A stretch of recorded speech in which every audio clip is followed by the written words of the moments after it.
श्री गणेशाय नमः. अधिक मास महात्म्य कथासार अध्याय 2. पूजनीय गोमाता. लक्ष्मीनारायण यांच्या संवाद माध्यमातून सूत पुराणिकांनी जी माहिती ऋषीजनांना दिली त्यामुळे सर्वांनाच अतीव आनंद झाला.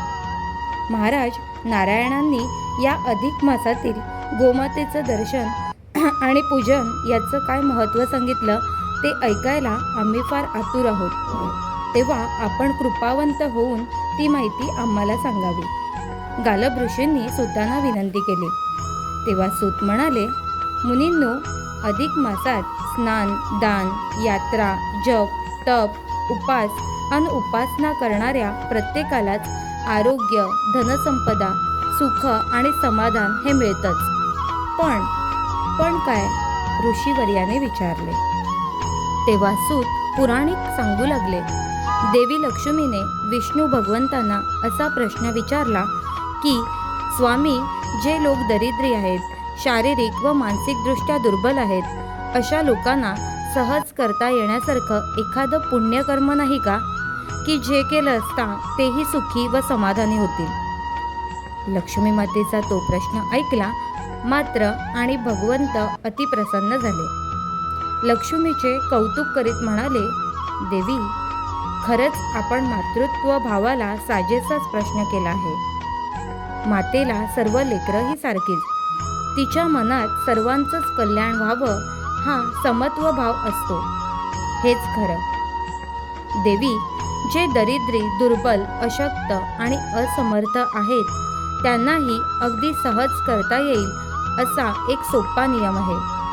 अशा स्त्री पुरुषांनी या अधिक महिन्यात पहाटे उठावं, शीतल जलानं स्नान करावं, देवपूजन, देवदर्शन आणि भगवंताचं नामस्मरण करावं व त्याचबरोबर रोज नित्य नेमानं न चुकता गोमातेचं दर्शन घ्यावं, तिला घास घालावा आणि तिची पूजा करावी. गोमातेचं दर्शन, पूजन हे तीर्थयात्रा करणं, पवित्र नद्यांचं स्नान करणं, देवाचं पूजन करणं इत्यादीपेक्षाही श्रेष्ठ व अतिफलदायी आहे. गोमाता ही श्रेष्ठ व पूजनीय आहे. तिच्या पोटी 33 कोटी देवांचा निवास आहे. गायीच्या शेणानं घरा अंगणाच्या सारवणाने स्वच्छता होते, तर गायीच्या पंचगव्याच्या प्राशनानं मानवी तनामनाची खरीखुरी आंतरिक शुद्धता होते. सर्वसामान्य जीवांना सहज करता येण्यासारखी ही गोष्ट आहे. त्यातून जर ती नित्य नियमानं या अधिक मासात केली तर त्यापासून मिळणारं फळ हे अधिक पुण्य व अधिक श्रेष्ठ आहे.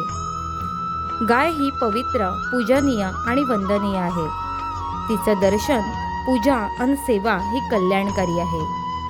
इतके केल्यावर लक्ष्मी म्हणाली, स्वामी, तुम्ही म्हणता ते अगदी योग्य आहे. गाय ही पवित्र खरी, पण मग तिचं तोंड मात्र अपवित्र मानलं जातं, हे असं का? तेव्हा भगवान म्हणाले, देवी, गाय ही शरीरानं पवित्र, पण मुखानं मात्र अपवित्र आहे. आणि त्याला कारण म्हणजे तिला महादेवाने दिलेला शाप. काय, गायीला अन महादेवाने शाप दिला? असा काय अपराध घडला तिच्याकडून? देवी, शंकराच्या रागाला आणि शापाला गाय कारणीभूत झाली आणि तिने दिलेल्या खोट्या साक्षीमुळे. काय, गायीने खोटी साक्ष दिली? कुणाच्या बाजूने, कुणाच्या विरुद्ध? लक्ष्मीने प्रश्न केला. देवी, एकदा ब्रह्मदेव, मी आणि भगवान शंकर हे सहजच गप्पा गोष्टी करीत असताना आमच्या तिघांच्या श्रेष्ठ कोण असा विषय निघाला. तेव्हा सृष्टी निर्माण करत्या ब्रह्मदेवांना अहंकार निर्माण झाला आणि ते म्हणाले की ही सर्व सृष्टी मी निर्माण केली आहे. मी सृष्टी तयार केली नसती तर विष्णूने संरक्षण आणि संवर्धन तरी कशाचे आणि कुणाचे केले असते, आणि जर सृष्टीच नसती तर शंकराने विनाश तरी कुणाचा केला असता. म्हणजेच काय, तर सृष्टी रक्षणाऱ्या आणि तिचा संहार करणाऱ्यापेक्षा तिचा निर्माण करता मीच अधिक श्रेष्ठ नाही काय? ब्रह्मदेवांचं हे असं अहंकारी बोलणं ऐकून शंकरांना हसू आलं. ते म्हणाले, ब्रह्मदेवा, अहो, तुम्ही तर श्रेष्ठ आहातच की, कारण आपल्या तिघांच्या मध्ये तुमचं नाव प्रथम घेतलं जातं, तेव्हा तुम्ही वंदनीयच. विष्णू भगवान हे मुकुट, कुंडल, शंख, चक्र आणि गदाधारी तेव्हा तेही वंदनीय. पण आमचं काय? आम्ही पडलो हे स्मशानवासी, व्याघ्रांबरधारी. आमच्या डोक्यावर काय तर ही गंगा, आणि आमचा शिरोमुकुट म्हणाल तर तो काय तर म्हणे चंद्र. देवा, महादेवा, अहो पण ही तो चंद्र तरी तुमच्या मस्तकी कुठे आहे? ब्रह्मदेव म्हणाले, खरंच तो चंद्र मुकुटही आम्ही आमच्या मस्तकावरून उतरवला आहे आणि ही गंगा माथ्यावर धारण केली. गंगावतरणाच्या त्यावेळी आमचा मुकुट आम्ही कुठे काढून ठेवला ते सुद्धा आम्हाला आता आठवत नाही. आता असं करा, तुम्ही दोघांनी त्या मुकुटाचा शोध घ्या आणि आमचा मुकुट आम्हाला शोधून द्या. हसत हसत भगवान शंकर म्हणाले, मग काय, शिव आज्ञास्ती तिचा अव्यय तरी कसा करणार? मी आणि ब्रह्मदेव आम्ही दोघेही शिवमुकुटाचा शोध घेण्यासाठी निघालो. ब्रह्मदेवानी उंच उंच आकाशात जाण्याचा निर्णय घेतला, तर मी मात्र त्या शिवमुकुटाच्या शोधार्थ अवघे 7 पाताळ धुंडले. तर प्रामाणिकपणे सांगतो, मला काही त्या मुकुटाचा शोध लागला नाही. मी आपला सरळ परत आलो. देवादिदेव महादेवांच्या चरणांना वंदन केलं आणि माझी असमर्थता व्यक्त केली. थोड्याच दिवसात माझ्या पाठोपाठ ब्रह्मदेवांची स्वारीही महादेवांकडे आली. काय ब्रह्मदेवा, कुठे सापडला आमचा मुकुट? शंकरांनी विचारले. तेव्हा आपण शिवमुकुटाच्या शोधार्थ 21 स्वर्ग पालथे घातले आणि शेवटी तो शिवमुकुट आपल्याला सापडला, अशी दर्पयुक्त कबुली ब्रह्मदेवाने दिली.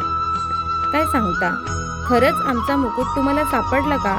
शंकरांनी प्रश्न केला. होय महादेवा, मी खरंच सांगतोय, मला तुमचा मुकुट सापडलाय. तो तिथे उंच उंच. पण थांबा, तसं कशाला? माझ्या बोलण्याला साक्ष म्हणून मी ही गाय आणि केतकी यांना सोबत आणलंय ना. हवं तर आपण त्यांची साक्ष घ्या. ब्रह्मदेव म्हणाले, अरे वा, तुम्ही खरंच आमचा मुकुट पाहिलात काय? गोमाते, ब्रह्मदेवासह तुम्ही आमचा मुकुट नक्की पाहिलात ना? सांगा ना, खरं सांगा, शंकरांनी विचारले. ते शब्द ऐकले मात्र आणि बिचारी गाय घाबरूनच गेली. तिने फक्त हम्मा असे म्हणत होकारार्थी मान हलवली आणि दुसऱ्या क्षणी महादेव शंकर एकदम रागावून म्हणाले, खोटं, साप खोटं. जर आधीपासूनच आमच्या मस्तकावर मुकुट नव्हता तर तो तुम्हाला दिसला तरी कसा? तुम्ही खोटं बोलताय. आणि काय गोमाते, तू सुद्धा खोटी साक्ष द्यावीस ना? छे छे, काय म्हणावं या असत्य वचनाला? खोटं, सारच खोटं. ब्रह्मदेवानी आमचा मुकुट पाहिलेला नाही. गोमाते, खोटं बोलण्या इतकंच खोटी साक्ष देणं हे सुद्धा पापच आहे. तेव्हा मी तुला शाप देतो की ज्या तोंडाने तू ही खोटी साक्ष दिलीस ते तुझं तोंड अपवित्र होईल. सर्वांगाने तू पवित्र असशील, पण तोंडाने मात्र तू घाण खाशील. आणि देवी, त्या दिवसापासूनच सर्वांगी पवित्र, पूज्य आणि आदरणीय असणारी गाय ही तोंडाने मात्र अपवित्र झाली. विष्णू भगवंतांकडून ही सर्व हकीकत कळली. मात्र लक्ष्मी देवीच्या मनातील त्या शंकेचे निरसन झाले. प्रभू, मुखाने अपवित्र असणारी ही गाय, तिचं दर्शन, पूजन हे मात्र पवित्र आणि पुण्यकारकच आहे ना? खरं ना? लक्ष्मीने विचारलं. होय, कारण गोमातेच्या उदरात 33 कोटी देव आहेत. गाय ही श्री गोपाळ कृष्णाला अतिप्रिय आहे. त्यामुळेच त्या पुरुषोत्तम मासात जे लोक गोपूजन, गोमाता दर्शन घेतात त्यांना सुखशांतीचा लाभ होतो. या भगवंत प्रिय अधिक मासात इतरही छोट्या छोट्या गोष्टी अगदी सहजतेने करता येण्यासारख्या आहेत. त्या म्हणजेच देव, ब्राह्मण, साधू आणि संत यांचं दर्शन, त्यांचं पूजन, नामस्मरण आणि दारीच्या तुळशीची पूजा. या गोष्टींमुळेही उपासकाला सौख्य शांती प्राप्त होते आणि पुण्य लाभतं. देवी, गोपूजन, गोदर्शनाप्रमाणेच धनिकांनी जर गोदान केलं तर त्यांनाही काय कोणतं पुण्य मिळतं ते मी तुला पुढील कथेत सांगतो. ऐक. विष्णू भगवान इतके म्हणाले मात्र आणि लक्ष्मी ती पुढील गोदान महात्म्याची कथा ऐकायला अधिक आतुर झाली. शुभम भवतु.